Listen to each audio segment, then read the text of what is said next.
Nothing can be more frustrating when you sit down to watch one of your favorite programs on NFL Plus and you run into issues streaming it. Well, in today's tech video, I'm going to show you how to fix NFL Plus if it isn't working on your Insignia TV.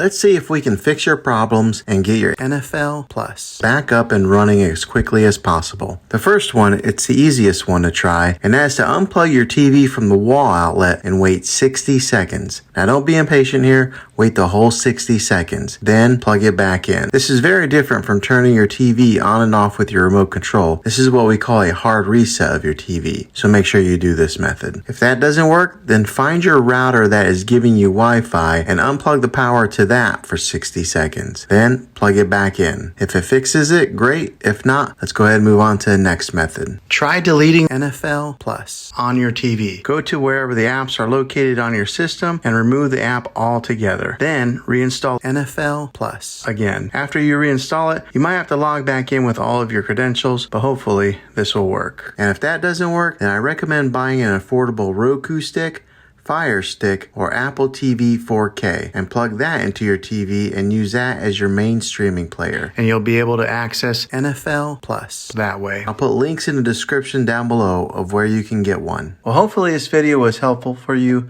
If it was, go ahead and click a thumbs up on it. Go ahead and subscribe to my channel. I make tech videos all the time, and I would love to have you back in the next one. Take care.